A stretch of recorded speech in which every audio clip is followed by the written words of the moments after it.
Welcome back to our channel simply studies with चैल्शा। तो देखो, लास्ट क्लास में हमने ऑपरेटिंग सिस्टम के एमसीक्यूज किए थे। आज के क्लास में हम देखने वाले हैं जो आपके बीपीएससी ट्री 2 और ट्री 1 के क्वेश्चन पेपर को। ठीक है, हमने ट्री 2 और ट्री 1 क्वेश्चन में आपका जो क्वेश्चन पेपर है उसमें जितने भी क्वेश्चंस आए हैं सभी को डिस्कस कर लिया है। ठीक है, किस सब्जेक्ट से कौन सा क्वेश्चन आया है तो वो हमने सब्जेक्ट वाइज यहाँ पे क्वेश्चन डिस्कस किए थे। अभी आपके यहाँ पे सिर्फ एक सब्जेक्ट के क्वेश्चन रहते हैं जो हमने अभी तक डिस्कस नहीं किए हैं, वो है आपका C++ लैंग्वेज। तो आज की क्लास में हम C++ लैंग्वेज के क्वेश्चंस को देखेंगे कि आपके ट्री 2 और ट्री 1 में कौन कौन से क्वेश्चन आए हुए थे। एंड जैसा मैंने आपको बताया हुआ है कि C++ लैंग्वेज की आपको दो क्लासेस मिलेंगी, एक थ्योरी क्लास एंड एक आपकी एमसीक्यूज की क्लास। अगर आप उनको कवर कर लेते हो, अच्छे से देख लेते हो, उसके साथ साथ अगर आपको प्रोग्रामिंग में इशू है तो कुछ प्रोग्राम्स का एक बार प्रैक्टिकली करके देख लीजिएगा, आपके C++ के क्वेश्चन क्या हो जाएंगे, सारे लगभग सही हो जाएंगे। ठीक है, तो यहाँ पे देखिए कि C++ के क्या क्या क्वेश्चंस आए हुए हैं। सबसे पहले आपका ये ट्री 2 का क्वेश्चन पेपर है। यहाँ पे जो आपका फर्स्ट क्वेश्चन आया है वो क्या है, a constructor is called whenever an object is created, a class is created, a class is declared, more than one of the above, none of the above। तो देखो, जब एक कंस्ट्रक्टर को कॉल किया जाता है, क्वेश्चन ये है कि कंस्ट्रक्टर कब कॉल किया जाता है। ठीक है, तो कंस्ट्रक्टर क्या होता है, types of constructor, default constructor, parameterized constructor, copy constructor and आपका डी कंस्ट्रक्टर। तो इनके बारे में मैंने आपको अच्छे से समझाया हुआ है कि भाई ये सब चीजें क्या होती है। कंस्ट्रक्टर के बारे में जो जो आपकी मेन बातें बनती है वो भी हमने वहां पे डिस्कस की थी। एक कंस्ट्रक्टर कब कॉल होता है, तो ध्यान रखिएगा, जब आप एक क्लास को क्रिएट करते हो तब कंस्ट्रक्टर कॉल नहीं होता। जब आप एक क्लास को डिक्लेयर करते हो तब भी आपका कंस्ट्रक्टर कॉल नहीं होता। कंस्ट्रक्टर कॉल होता है जब आप एक ऑब्जेक्ट क्रिएट करते हो एंड बाय डिफॉल्ट आपने कोई भी कंस्ट्रक्टर वहां पे मेंशन नहीं किया है तो आपका डिफॉल्ट कंस्ट्रक्टर क्या होता है, कॉल होता है। ठीक है, कंस्ट्रक्टर का नेम क्या होता है, जो आपकी क्लास का नेम है वही कंस्ट्रक्टर का नेम रहेगा, वही डिस्ट्रक्टर का नेम रहेगा। डिस्ट्रक्टर के सामने क्या लगा दिया जाता है, ये टिल्ड का निशान यहाँ पे लगा दिया जाता है, इसका मतलब क्या है, ये डिस्ट्रक्टर है। ठीक है, कंस्ट्रक्टर की हम 3 टाइप्स पढ़ते हैं लेकिन डिस्ट्रक्टर की ऐसी कोई 3 टाइप नहीं होती। तो ये क्या थे, आपके कंस्ट्रक्टर और डिस्ट्रक्टर थे। इनके बारे में डिटेलिंग के लिए क्लास देख लेना, इंपॉर्टेंट चीजें हैं सारी, उस क्लास में आपको केवल इंपॉर्टेंट पॉइंट्स ही बताए गए हैं। ठीक है, अब अगला क्वेश्चन क्या है आपका, देखो, all members of a structure in C++ are by default. तो ये पॉइंट जो स्ट्रक्चर के बारे में पूछ रहा है ना, ये भी मैंने आपको उस क्लास में करवाया। देखो, वो क्लास तब करवाई गई थी जब आपका ट्री 1 और ट्री 2 के पेपर्स नहीं हुए थे, लेकिन अब आज की डेट में अगर आप देखोगे ना तो आपके मोस्टली क्वेश्चन उस क्लास से आए हुए हैं। तो यहां देखो, क्वेश्चन ये है कि जो आपका स्ट्रक्चर होता है C++ के अंदर, उसके जो मेंबर्स होते हैं वो बाय डिफॉल्ट क्या होते हैं, पब्लिक, प्राइवेट या प्रोटेक्टेड। तो ध्यान रखना, जो स्ट्रक्चर होता है उसके मेंबर्स बाय डिफॉल्ट पब्लिक होते हैं और जो क्लास होती है उसके मेंबर बाय डिफॉल्ट प्राइवेट होते हैं। ये पब्लिक, प्राइवेट, प्रोटेक्टेड, ये क्या है, आपके एक्सेस स्पेसिफायर है। टोटल हमारे पास 3 एक्सेस स्पेसिफायर होते हैं, उनके नाम क्या है, आपके पब्लिक, प्राइवेट और प्रोटेक्टेड। ठीक है, एंड इनके बारे में कि भाई कौन सी क्लास पब्लिक जो मेथड को एक्सेस कर सकती है, कौन प्राइवेट को एक्सेस कर सकता है, कौन प्रोटेक्टेड को एक्सेस कर सकता है, तो ये मैंने आपको उस क्लास में करवाया हुआ है। नेक्स्ट आपका क्वेश्चन क्या है, in C++ all members of a class are by default. तो ये भी मैंने आपको बताया कि भाई जो क्लास है उसके मेंबर्स प्राइवेट होते हैं by default. In C++ what does a class hold, array, data, data and function, more than one या नन ऑफ द अबव। तो ये एक क्लास है एंड क्लास के अंदर डेटा भी होता है और क्लास के अंदर फंक्शन भी होता है एंड इसी चीज को हम क्या कह रहे हैं, इनकैप्सुलेशन भी कह रहे हैं। इनकैप्सुलेशन का मतलब क्या है, wrapping up of data and function together. तो यहाँ पे क्लास के अंदर डेटा और फंक्शन दोनों ही होते हैं। ठीक है, नेक्स्ट क्वेश्चन देखो, the number of access specifier in class of C++ is 2, 3, 4। अभी मैंने आपको बताया public, private, protected, 3 access specifier होते हैं, तो यहाँ पे ऑप्शन भी आपका आंसर रहेगा। नेक्स्ट क्वेश्चन देखिए आपका क्या रहेगा, Which of the following is used to define the member of a class externally in C++? तो यहां देखो क्वेश्चन क्या पूछ रहा है कि आप इनमें से किसका यूज करोगे अगर आपको क्लास के किसी भी मेंबर को एक्सटर्नली डिफाइन करना है। देखो आप क्लास का जो मेंबर है, क्लास के जो मेंबर फंक्शंस होते हैं उनको आप दो टाइप से डिफाइन कर सकते हो, जैसा मैंने आपको बताया हुआ है। आप उसको क्लास के अंदर भी डिफाइन कर सकते हो और आप उसको क्लास के आउटसाइड भी डिफाइन कर सकते हो। लेकिन जब आपको क्लास के आउटसाइड डिफाइन करना है तो आपको एक ऑपरेटर का यूज करना पड़ेगा। उस ऑपरेटर का नाम है स्कोप रिजोल्यूशन ऑपरेटर। ऑपरेटर का क्या नाम रहेगा? Scope resolution operator. And scope resolution operator को आप कैसे रिप्रेजेंट करते हो? तो यहाँ पे देखिए dot dot dot dot, option B आपका आंसर रहेगा। इसे हम क्या कहते हैं? स्कोप रिजोल्यूशन ऑपरेटर कहते हैं। ये क्या है आपका? कॉलन। कॉलन का यूज कहां पे होता है? तो जब आप इनहेरिटेंस का यूज करते हो ना, आप ड्राइव क्लास, बेस क्लासेस को जब आप यूज करते हो तो वहां पे कॉलन का यूज होता है, ठीक है। Which concept of C++ is used to reuse the written code? Polymorphism, inheritance, encapsulation. Polymorphism का मतलब होता है one thing in many waves, कि आप एक ही चीज को अलग अलग तरीकों से रिप्रेजेंट कर पा रहे हो। इनहेरिटेंस, यहाँ पे देखो इनहेरिटेंस क्या है? इनहेरिटेंस का मतलब होता है कि आप एक कोड को रीयूज कर पाओ। यहाँ पे पेरेंट चाइल्ड का रिलेशनशिप आ जाता है, ठीक है। हमारे पास काफी जो टाइप्स ऑफ इनहेरिटेंस हमने डिस्कस किए थे, जैसे single inheritance, multiple inheritance, multi level inheritance, hierarchical inheritance, hybrid inheritance, और कैसे इन टाइप्स को हम रिप्रेजेंट करते हैं वो भी हमने डिस्कस किया था। तो इनहेरिटेंस का जो मेन पर्पस होता है वो क्या है आपका? कि जो पेरेंट के कैरेक्टरिस्टिक्स है वो चाइल्ड के अंदर चले जाए। मतलब कि यहाँ पे क्या हो रहा है? रीयूज हो रहा है। कोड की रीयूजेबिलिटी के लिए हम क्या यूज कर रहे हैं? यहाँ पे इनहेरिटेंस का यूज कर रहे हैं। इनकैप्सुलेशन, जैसा अभी मैंने आपको बताया, wrapping up of data and function together is known as the encapsulation. तो ऑप्शन बी आपका आंसर रहेगा। नेक्स्ट यहाँ पे देखो एक क्वेश्चन है, ये प्रोग्राम पूछा गया है, इसकी आउटपुट आपको बतानी है। Int i is equals to 10, void main, int i is equals to 20, int i is equals to 30, printf, percentage d, i, scope resolution operator i. तो यहाँ पे देखो, यहाँ पे आई को प्रिंट करवा रहा है एंड आई यहाँ पे 3 बार डिफाइन हुआ है। ये आपका ग्लोबली है, ठीक है। आई यहाँ पे एक ग्लोबल वेरिएबल है जिसकी वैल्यू क्या है? 10 है। फिर यहाँ पे आई इज इक्वल्स टू क्या है? 20 है। एंड यहाँ पे कर्ली ब्रैकेट स्टार्ट हो गई, मतलब कि एक अलग यहाँ पे ब्लॉक स्टार्ट हुआ है। एंड इस ब्लॉक के अंदर आई की वैल्यू क्या है? 30। आप प्रिंट क्या करवा रहे हो? आई की वैल्यू प्रिंट करवा रहे हो। अब ये जो है, सबसे पहले देखो मैंने आपको पाइथन के अंदर भी एक चीज बताई थी, LEGB। ये क्या होता है? यहाँ पे एक रूल होता है कि कैसे वो जो आपका कंपाइलर, इंटरप्रेटर, कैसे किसी एक वेरिएबल के लिए वैल्यूज को सर्च करता है। तो सबसे पहले वो लोकल में सर्च करेगा, लोकल स्कोप में सर्च करेगा, फिर उसके बाद आपका इनक्लोजिंग ब्रैकेट में आएगा, फिर आपका ग्लोबल वेरिएबल में आएगा, फिर आपका बिल्ट इन आता है, ठीक है। तो सबसे पहले लोकल स्कोप में चेक करेगा। आई क्या है? आई कुछ भी मेंशन नहीं हुआ है, सिंपली आई लिखा हुआ है, मतलब ये क्या करेगा? इसको लोकल एक वेरिएबल यहाँ पे ढूंढ रहा है एंड इसकी वैल्यू क्या रहेगी? लोकल स्कोप में देखो तो यहाँ करली ब्रैकेट स्टार्ट है, मतलब ये एक स्कोप है। एंड यहाँ पे आई की वैल्यू क्या है? 30 है, तो ये 30 प्रिंट करेगा। नेक्स्ट आता है आपका स्कोप रिजोल्यूशन ऑपरेटर। तो यहां पे देखो कि आई के आगे इन्होंने स्कोप रिजोल्यूशन ऑपरेटर लगा दिया है। इसका मतलब ये जो आपका पूरे प्रोग्राम में जो ग्लोबल वेरिएबल है उसको यहां पे देखेगा एंड पूरे प्रोग्राम में जो आपका ग्लोबल वेरिएबल है वो क्या है? आई की वैल्यू क्या है? यहाँ पे 10 है। तो यहाँ पे आपका आंसर क्या रहेगा? 30, 10, ठीक है। चलिए नेक्स्ट क्वेश्चन देखते हैं। ये जो मैंने LEGB स्कोप बताया है, लगभग सी लैंग्वेज, C++ लैंग्वेज सभी में सेम ही होता है, ठीक है। एंड पाइथन के अंदर भी आपका यही स्कोप रहता है।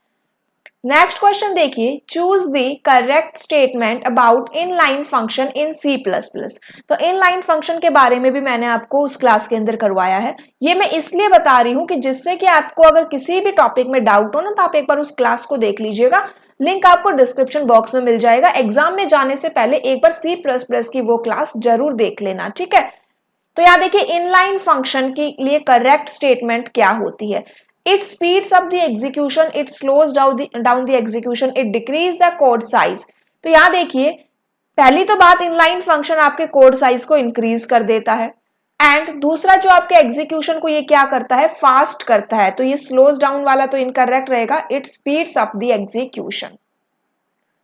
What will be the output of the following? ये देखो प्रोग्राम है यहाँ पे, int a is equals to 5, C out first a, and यहाँ पे ये क्या यूज हुआ है, यहाँ पे इन्होंने ये लेफ्ट शिफ्ट ऑपरेटर लगाया है, ये आपका लेफ्ट शिफ्ट ऑपरेटर होता है एंड ये आपका राइट शिफ्ट ऑपरेटर होता है, ठीक है। उसके बाद सेकंड, तो फर्स्ट आपका सी आउट यहाँ पे क्या है भाई, आपका रिजल्ट प्रिंट करने के लिए यूज होता है। सी आउट की फुल फॉर्म होती है कैरेक्टर आउटपुट एंड सी इन की होती है कैरेक्टर इनपुट।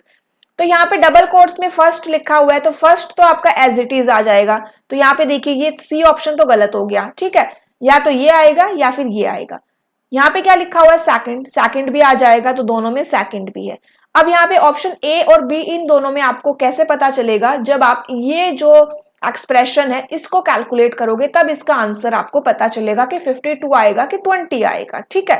तो यहाँ पे देखिए कैसे आप कैलकुलेट करोगे, मैंने आपको लेफ्ट शिफ्ट ऑपरेटर और राइट शिफ्ट ऑपरेटर कैलकुलेट करने सिखाए थे, ठीक है, पाइथन लैंग्वेज के अंदर मैंने आपको सिखाया था। तो एक बार पाइथन के अंदर जो ऑपरेटर्स की क्लास है ना उसको देख लेना, क्योंकि सेम ही मेथड होता है आपका सी प्लस प्लस लैंग्वेज में भी, उसी सेम मेथड से आप क्या करते हो, पाइथन के अंदर भी कैलकुलेट करते हो, उसी सेम मेथड से आप सी प्लस प्लस के अंदर भी ऑपरेटर्स की वैल्यू को कैलकुलेट करते हो। तो एक बार पाइथन में ऑपरेटर्स की क्लास देख लेना, ठीक है, सेम मेथड रहेगा आपका सी प्लस प्लस में अगर ऑपरेटर्स को कैलकुलेट करने का क्वेश्चन आ जाए तो। ये आपका क्या है, ए लेफ्ट शिफ्ट ऑपरेटर 2, ठीक है। अब यहाँ पे सबसे पहले आपको क्या करना है, इस 5 को बाइनरी फॉर्म में कन्वर्ट कर लेना है। तो बाइनरी फॉर्म में 5 की वैल्यू क्या होती है, तो देखिए 0 1 1 0 11 1 0 0, कितनी हो गई 1 2 3 4 एंड 1 0 1।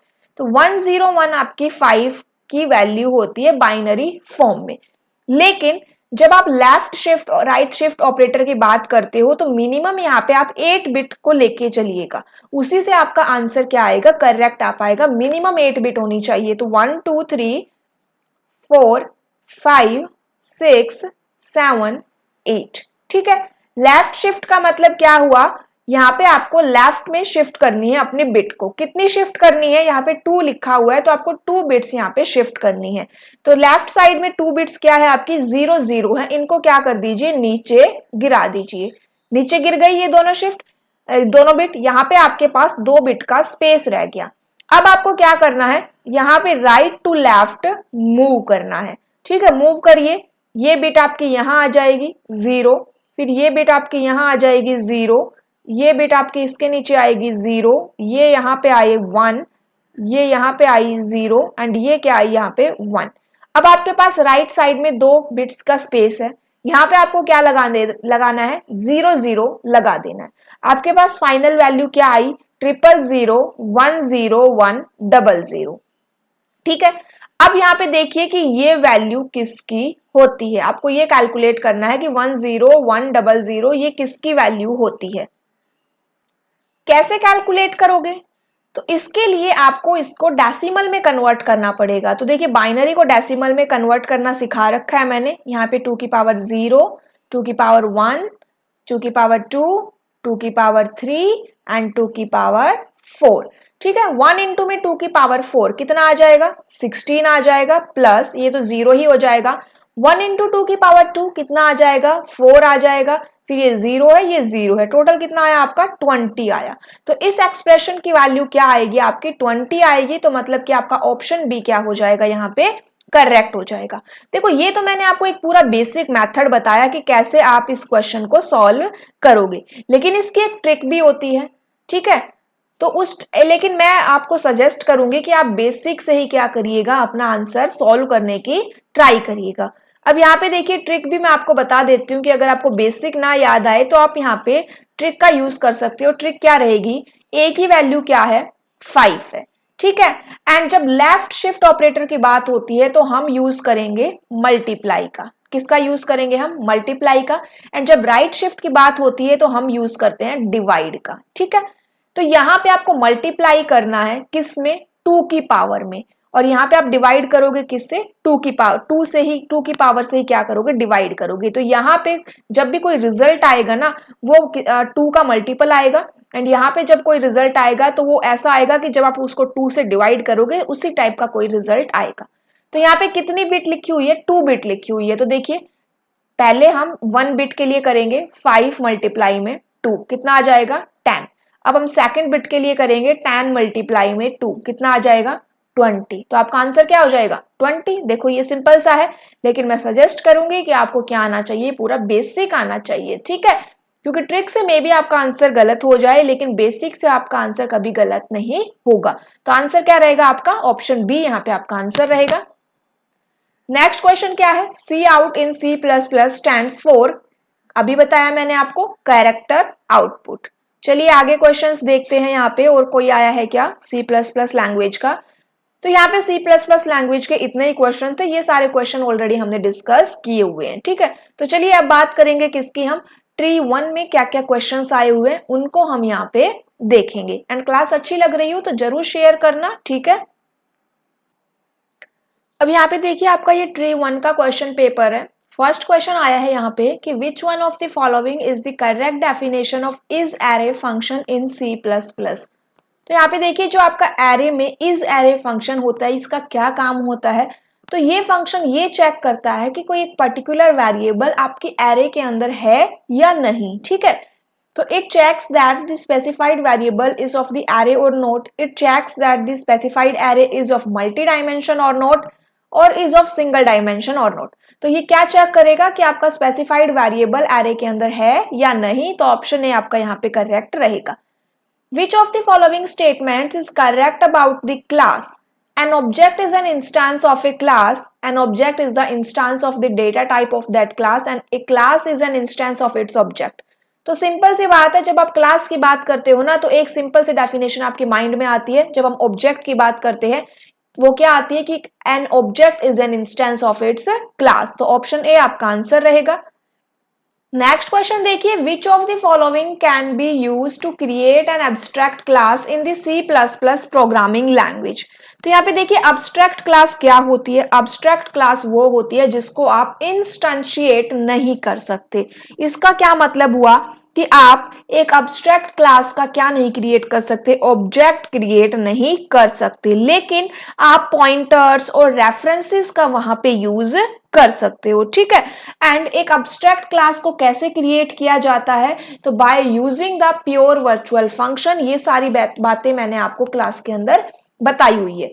तो यहाँ पे देखिए, by using the pure virtual function in the class, by declaring the virtual keyword afterward the class declaration, by declaring a virtual function in the base class। तो ऑप्शन ए आपका आंसर रहेगा, by using the pure virtual function in the class। And यहाँ पे at least 1 pure virtual function आपका होना चाहिए। Next question है, विच of the following statement is correct about the C language. In C++ both the static and dynamic type checkings are allowed। तो ये option correct है। In C++ dynamic checking is allowed। In C++ member functions are allowed to be of the type const। तो देखिए अगर आप अपने member function को constant बनाना चाह रहे हो तो उसके लिए आपको एक const कीवर्ड का यूज करना पड़ेगा। तो आपका ये ऑप्शन भी यहाँ पे करेक्ट है, ठीक है। तो more than one of the above आपका आंसर रहेगा। नेक्स्ट क्वेश्चन क्या है आपका, यहाँ पे देखिए, The private key in asymmetric key cryptography is kept by receiver। ये आपका क्वेश्चन क्रिप्टोग्राफी से जो हम ऑलरेडी डिस्कस कर चुके हैं। आगे देखते हैं, Which of the following feature must be supported by any programming language to become a pure object-oriented programming language? Encapsulation, polymorphism, inheritance। तो देखिए यहाँ पे अगर आपको pure object oriented programming language बनानी है तो कौन सा फीचर होना चाहिए। तो यहाँ पे देखिए कि जब हम pure object oriented programming language की बात करते हैं तो यहाँ पे जो 7 प्रॉपर्टीज होती है, 7 फीचर्स इसको क्या करने चाहिए, फुलफिल करने चाहिए। एंड ये 7 फीचर्स कौन कौन से होते हैं, सबसे पहले आता है आपका इनकैप्सुलेशन या फिर डेटा हाइडिंग भी हम इसको बोल देते हैं। सेकंड आपका इनहेरिटेंस आएगा, थर्ड आपका पॉलीमॉर्फिज्म है, फोर्थ आपका अब्स्ट्रैक्शन है, ठीक है। फिफ्थ आपका क्या रहेगा कि all user defined types are object, and sixth है आपका all predefined types are object, seventh है all operations performed on object must be only through methods exposed at the object. तो ये क्या है आपके 7 फीचर्स है pure object oriented programming language के। तो यहाँ पे आपका more than one of the above answer रहेगा। एंड ध्यान रखिएगा जो आपकी स्मॉल टॉक एक लैंग्वेज है ये आपकी प्योर ऑब्जेक्ट ओरिएंटेड लैंग्वेज है, लेकिन जो आपकी जावा है वो क्या नहीं है, वो आपकी प्योर ऑब्जेक्ट ओरिएंटेड लैंग्वेज नहीं है। क्यों नहीं है? क्योंकि जो जावा लैंग्वेज है उसके अंदर इनकैप्सुलेशन भी होता है, इनहेरिटेंस भी है, पॉलीमॉर्फिज्म भी है, अब्स्ट्रैक्शन भी है, और इसके अंदर जो मैंने आपको फिफ्थ प्रॉपर्टी बताई all user defined types are object ये भी है। लेकिन जो बाकी की दो प्रॉपर्टीज है सिक्स्थ और सेवंथ वो जावा सपोर्ट नहीं करती, इसीलिए क्या नहीं है, ये एक प्योर ऑब्जेक्ट ओरिएंटेड लैंग्वेज नहीं है। ठीक है, तो इतना हमें समझ में आया। चलिए आगे डिस्कस करते हैं। आगे आपके यहाँ पे प्रोग्राम दिया हुआ है, इसके बारे में देख लेते हैं। आपको इसकी आउटपुट बतानी है यहाँ पे। अब यहाँ पे आपका एक प्रोग्राम गिवन है, ठीक है, एंड आपको बताना है कि इसकी आउटपुट क्या आएगी। यहाँ पे एक फैक्टोरियल फंक्शन यहाँ पे हम क्रिएट कर रहे हैं।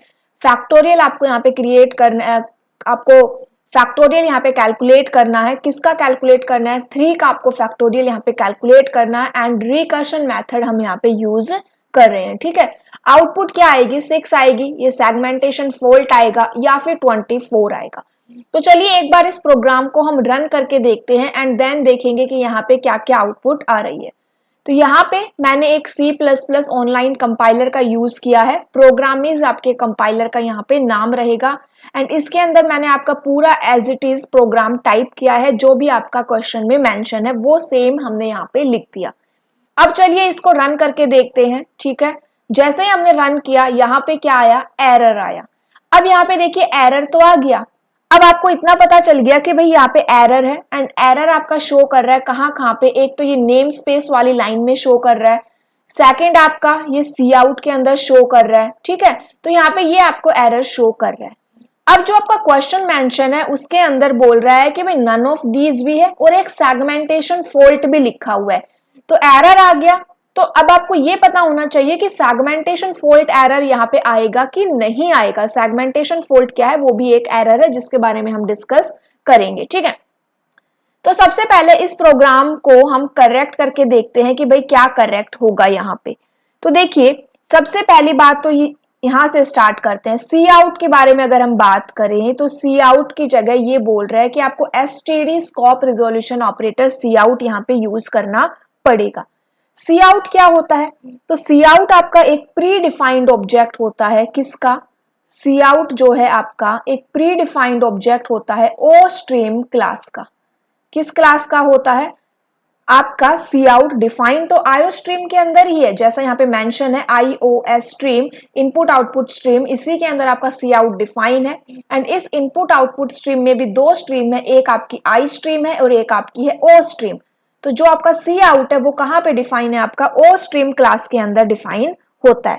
सी आउट का यूज किस लिए करते हैं हम? सी आउट का यूज करते हैं डेटा को प्रिंट करने के लिए on the standard output device. ठीक है, अब एक बात और देखिए यहाँ पे, जब हम जनरली जनरली जब आप अपना यूज करते हो वहां पे हम एक नेम स्पेस ऐड करते हैं एसटीडी। क्या नेम ऐड करते हैं? एक नेम स्पेस एसटीडी हम क्या करते हैं हमारे प्रोग्राम में ऐड कर देते हैं। एंड क्या लाइन मेंशन करेंगे अभी? उसमें हम लाइन ऐड करेंगे using name space STD semicolon. अब ये लाइन ऐड करने के बाद ही आप क्या कर पाओगे? इस सी आउट को यूज कर पाओगे। सी आउट ऑब्जेक्ट है, सी इन ऑब्जेक्ट है, इनको हम क्या कर पाएंगे? एक्सेस कर पाएंगे। ठीक है, अब अगर आपको बिना, अभी देखिए यहाँ पे, अभी फिलहाल मैं आपको एक एग्जांपल बताती हूं। यहाँ पे देखिए, अगर आपको नेम स्पेस वाली लाइन नहीं लिखनी है, ठीक है, जैसे आप नॉर्मली अपना C++ का प्रोग्राम लिखते हो। अब यहाँ पे देखिए कि अगर आपको सी आउट का यूज करना है और आप ये नेम स्पेस का यूज नहीं करना चाहते, तब आप कैसे करोगे? आप सिंपली लिखोगे हैश इंक्लूड आईओस्ट्रीम, ठीक है, इंट मेन फंक्शन, उसके बाद आप यूज करोगे, ध्यान रखना यहाँ पे हम नेम स्पेस एसटीडी का यूज नहीं कर रहे हैं, तो आप लिखोगे एसटीडी स्कोप रिजोल्यूशन ऑपरेटर सी आउट, फिर यहाँ पे जो भी आपको प्रिंट करवाना है वो, ठीक है। अगर आपने नेम स्पेस एसटीडी का यूज नहीं किया है तो हम इस तरह से लिखेंगे एंड यहाँ पे क्या प्रिंट करके देगा? आपको 1 प्रिंट करके देगा। और अगर आपने यहाँ पे using name space STD mention किया है तब आपको ये एसटीडी स्कोप रिजोल्यूशन ऑपरेटर लिखने की रिक्वायरमेंट नहीं है। अब यहाँ पे देखिए कि ये जो एसटीडी स्कोप रिजोल्यूशन ऑपरेटर सी आउट जो हमने यूज किया है ये क्या है, ठीक है। तो यहाँ पे आपका एक नेम स्पेस क्या है? सबसे पहली बात तो देखिए नेम स्पेस क्या है। नेम स्पेस क्या है? एक डिक्लेरेटिव रीजन है inside which something is defined. Namespace is a declarative region in which something is defined. So अगर हम यहाँ पे सी आउट को जो आपका नेम स्पेस होता है उसके अंदर सी आउट कहाँ पे डिफाइन होता है? आपका एसटीडी नेम स्पेस के अंदर डिफाइन होता है। सी आउट कहाँ पे डिफाइन होगा? आपका एसटीडी नेम स्पेस के अंदर डिफाइन होगा। एंड ये जो एसटीडी स्कोप रिजोल्यूशन ऑपरेटर सी आउट है, इसका मतलब क्या हुआ कि cout defined in the names STD namespace, ठीक है। Otherwise to use the definition of cout which is defined in STD namespace. तो यहाँ पे सी आउट की डेफिनेशन को यूज करने के लिए हमने क्या लिखा? एसटीडी सी आउट लिखा, क्योंकि आपका जो सी आउट है वो कहाँ पे डिफाइन है? आपका एसटीडी नेम स्पेस के अंदर डिफाइन है। तो ये तो आपको पता चल गया सिंपल सा कि भाई क्या आपका सिंपल सा सी आउट है, क्या आपका एसटीडी सी आउट है। तो ध्यान से देखिए कि जो आपका सी आउट है, अगर हम सिंपल नॉर्मल सी आउट की बात करें तो वहां पे जब आप नॉर्मल सी आउट की बात करते हो तो आपको नेम स्पेस एसटीडी क्या करना पड़ेगा? अपने प्रोग्राम में लिखना पड़ेगा। लेकिन अगर आप directly STD scope resolution operator सी आउट का यूज कर लेते हो तब क्या करना पड़ेगा? आपको अपना नेम स्पेस जो है आपका डिक्लेयर नहीं करना पड़ेगा, ठीक है। सी आउट क्या है? आपका एक प्री डिफाइंड ऑब्जेक्ट है। सी आउट क्या रहेगा? आपका एक प्री डिफाइंड ऑब्जेक्ट है, किसका? ओ स्ट्रीम क्लास का। और जो एसटीडी सी आउट है वो क्या करता है? आपका किसको कॉल करता है? वो कॉल करता है स्टैंडर्ड टेम्पलेट आईओस्ट्रीम लाइब्रेरी। क्यों? क्योंकि cout is only defined in the STD namespace. समझ में आ गई इतनी सी बात कि सी आउट क्या है? आपका एक प्री डिफाइंड ऑब्जेक्ट है ओ स्ट्रीम क्लास का, और एसटीडी सी आउट क्या करेगा? कॉल करेगा किसको? स्टैंडर्ड टेम्पलेट आईओस्ट्रीम लाइब्रेरी का। क्यों? क्योंकि सी आउट केवल एसटीडी नेम स्पेस के अंदर ही डिफाइन होता है, ठीक है। तो इतना हमें समझ में आ गया कि क्या सी आउट है और क्या एसटीडी सी आउट है। चलिए ये बात तो हो गई। यहां पे आगे देखते हैं। अब यहां देखिए तो यहां पे बोल रहा है ये, अब यहां पे बोल रहा है कि आपको सी आउट की जगह क्या मेंशन करना पड़ेगा? एसटीडी सी आउट हमने यहां पे लगाना पड़ेगा। देखो लगा दिया मैंने एसटीडी सी आउट। अब जब मैं यहां पे एसटीडी सी आउट लगा रही हूं तो मुझे ये नेम स्पेस वाली लाइन को हटाना पड़ेगा, तो मैंने इसको कमेंट में कर दिया। अब चलिए रन करके देखते हैं। अब क्या एरर आ रहा है? सेगमेंटेशन फॉल्ट एरर आ रहा है, ठीक है। एरर क्या आ गया? अब यहां पे आपका सेगमेंटेशन फॉल्ट एरर आ गया। तो यहां ध्यान से देखो, अभी इस प्रोग्राम को मैंने करेक्ट किया, सेगमेंटेशन फॉल्ट एरर आ गया। अगर मैं यहां पे ये मैंने आपको सिर्फ ये जो ऑनलाइन कंपाइलर मैं यूज कर रही हूं इसमें इसने मेंशन किया कि मुझे यहाँ पे एसटीडी लगाना पड़ेगा एंड वहां पे मुझे नेम स्पेस वाली लाइन हटानी पड़ेगी, ठीक है। लेकिन जैसा अभी मैंने आपको समझाया कि अगर आप नेम स्पेस वाली लाइन लगा देते हो तो आपको ये एसटीडी यहाँ पे लिखना नहीं पड़ेगा, ठीक है। तो हमने मान लिया कि भाई ये करेक्ट है, ये using name space STD line यहाँ पे करेक्ट है। आप यहाँ पे ये एसटीडी स्कोप रिजोल्यूशन ऑपरेटर नहीं लगाओगे, सिंपली आप सी आउट यहाँ पे यूज कर सकते हो, ये करेक्ट है, ठीक है। हम मान के चल रहे हैं। तब आपका ये क्या एरर दे रहा है भाई? क्योंकि जो अभी मैंने किया और जो आपके क्वेश्चन में गिवन है सेम बातें हैं दोनों। तो एरर क्या शो कर रहा है आपका, ये सेगमेंटेशन फॉल्ट एरर शो कर रहा है। अब ये सेगमेंटेशन फॉल्ट क्या होता है, तो देखो सेगमेंटेशन फॉल्ट का मतलब होता है कि आपका जो प्रोग्राम है वो कोई एक ऐसी मेमोरी लोकेशन को एक्सेस करना चाह रहा है जिसकी उसको परमिशन ही नहीं है। सेगमेंटेशन फॉल्ट का मतलब क्या हुआ कि हम यहाँ पे क्या यूज करना चाह रहे हैं, कोई आपका प्रोग्राम कोई एक ऐसी मेमोरी लोकेशन को यूज करना चाहता है जिसकी उसको परमिशन ही नहीं मिली, यही क्या कहलाता है आपका सेगमेंटेशन फॉल्ट एरर कहलाता है। ठीक है, या फिर आप ये कह सकते हो कि ऐसी कोई मेमोरी जो आपसे बिलोंग नहीं करती आप उसको यूज करना चाह रहे हो। तो यहाँ पे सेगमेंटेशन फॉल्ट एरर कब कब आ सकते हैं, जब आप एक स्ट्रिंग लिटरल को मॉडिफाई करोगे, या फिर कोई एक ऐसे एड्रेस को एक्सेस करना चाह रहे हो जिसको आपने पहले ही क्या कर दिया है, फ्री कर दिया है, या फिर आप एक्सेस करना चाह रहे हो एक एरे को जिसमें जो इंडेक्स आपने दिया है वो आउट ऑफ बाउंड है, या आपने स्कैनफ का इम्प्रॉपर यूज किया है, अगर सी की लैंग्वेज की बात करें, स्टैक ओवरफ्लो हो गई है, डी रेफरेंसिंग अनइनिशियलाइज्ड पॉइंटर। तो ये कुछ यहाँ पे सिनारियो है जब आपका सेगमेंटेशन फॉल्ट एरर यहाँ पे आता है। तो अब यहाँ पे देखिए कि इस प्रोग्राम में क्या करेक्ट किया जाए कि सेगमेंटेशन फॉल्ट एरर हट जाए। तो देखो हमें कैलकुलेट करना है 3 का फैक्टोरियल। 3 का फैक्टोरियल कैसे कैलकुलेट होता है, तो देखिए ये आपका 3 का फैक्टोरियल है, आप कैलकुलेट करोगे 3 multiply 2 multiply 1, n is equals to कितना है भाई आपका 3 है, उसके बाद ये 2 क्या है आपका n-1 है, फिर ये क्या हो जाएगा, फिर दोबारा से ये n-1 हो जाएगा, है ना। तो हमें क्या करना है, डिक्रीज करना है। लेकिन अगर आप अपने इस क्वेश्चन को देखो तो यहाँ पे ये प्लस लिखा हुआ है, मतलब कि यहाँ पे 3 है, फिर ये 3 + 1 करेगा 4, फिर ये 4 + 1 करेगा 5, तो ये फैक्टोरियल यहाँ पे कैलकुलेट नहीं हो रहा है। हमें यहाँ पे क्या करना है भाई, हमें यहाँ पे -1 करना है, ओके, एंड देन हम इसको रन करेंगे तो आप देखोगे आपका फैक्टोरियल कैलकुलेट होके आ जाएगा। तो एरर किस वजह से आया, एरर सिर्फ इस वजह से आया कि यहाँ पे फैक्टोरियल a+1 इन्होंने मेंशन किया है, एंड इसकी वजह से आपका कौन सा एरर आ गया, सेगमेंटेशन फॉल्ट एरर आ गया। एंड मैंने आपको बता भी दिया है कि अगर आपका यूजिंग नेम स्पेस एसटीडी आप मेंशन नहीं करते हो तो अगर आप यहाँ पे नेम स्पेस एसटीडी का यूज नहीं करते हो तो आपको यहाँ पे क्या करना पड़ेगा, एसटीडी स्कोप रिजोल्यूशन ऑपरेटर लगाना पड़ेगा। ठीक है, इतना समझ में आया। चलिए नेक्स्ट क्वेश्चन को डिस्कस करते हैं। नेक्स्ट क्वेश्चन देखिए यहाँ पे क्या कहता है कि what is the correct syntax of inheritance, and inheritance कैसे यूज करते हैं, इनके टाइप्स को आप कैसे डिफाइन करते हो, ये मैंने आपको करवाया हुआ है। तो यहाँ पे देखिए सबसे पहले इसने मेंशन किया है क्लास बेस क्लास नेम, तो ये तो गलत है क्योंकि सबसे पहले आपकी ड्राइव क्लास का नेम आता है। ठीक है, तो class drive class name colon base class name and यहाँ पे क्लास बॉडी, ये ऑप्शन करेक्ट है। सेकंड यहाँ पे बोल रहा है class drive class name colon access base class name and define class body, ये ऑप्शन भी करेक्ट है क्योंकि यहाँ पे जो एक्सेस मेंशन नहीं करी है तो इसका मतलब ये बाय डिफॉल्ट एक्सेस यहाँ पे यूज करेगा, एंड यहाँ पे आप पब्लिक प्राइवेट प्रोटेक्टेड में से कोई भी एक्सेस यहाँ पे यूज कर सकते हो। ठीक है, तो मोर than one of the above आपके यहाँ पे आंसर करेक्ट हो जाएंगे। चलिए नेक्स्ट क्वेश्चन क्या है आपका, यहाँ पे देखिए what is the use of iOS trunk mode to open a file in input mode, to truncate an existing file to 0, to open a file in output mode, more than one of the above, none of the above।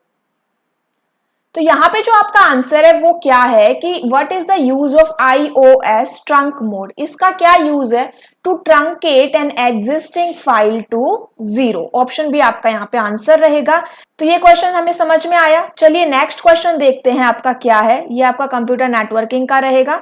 Which of the following statement is are correct, it is not possible to combine 2 or more files opening mode in open function method. It is possible to combine 2 or more files opening mode in open function method. iOS in and iOS out are input and output file opening mode respectively. आपको बताना है कि इनमें से कौन सा option correct है। तो यहाँ देखिए जो आपका ऑप्शन है, it is possible to combine 2 or more files opening mode in open function method, ये ऑप्शन यहाँ पे करेक्ट है। सेकंड है आपका iOS in and iOS out are input and output file opening mode respectively, तो ये option भी आपका यहाँ पे करेक्ट है। ठीक है, वैसे यहाँ पे अगर ऑप्शन में देखा जाए तो 2 एंड 3 यहाँ पे मिला है, लेकिन जो इसके आंसर की है उसमें ये बोल रहा है मोर than one of the above, तो वो मे बी अब वो किसके अकॉर्डिंग कैसे उसने सोच के मोर than one of the above को करेक्ट किया है और 2 एंड 3 को यहाँ पे इनकरेक्ट किया है, वो तो मुझे नहीं पता, लेकिन यहाँ पे आपका सेकंड और थर्ड क्या रहेगा, पॉइंट करेक्ट रहेगा। ठीक है, नेक्स्ट आपका देखिए question, the correct statement for a function that takes pointer to a float, ये मैंने आपको अच्छे से रीड करना सिखाया था। That takes pointer to a float, a pointer to a pointer to a character and a returns a pointer to a pointer to an integer is.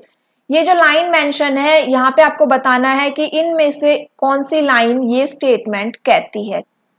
तो यहाँ पे देखिए क्या क्वेश्चन बोल रहा है, लास्ट से स्टार्ट करें अगर यहाँ पे, the correct statement for a function that takes pointer to a float, क्या बोल रहा है यहाँ पे आपको एक फंक्शन क्रिएट करना है। ठीक है, एक फंक्शन हमारा हो गया फन, उसके अंदर क्या जा रही है, उसके अंदर that takes pointer to a float, तो इसके अंदर हमने फ्लोट को क्या बना दिया, पॉइंटर बना दिया।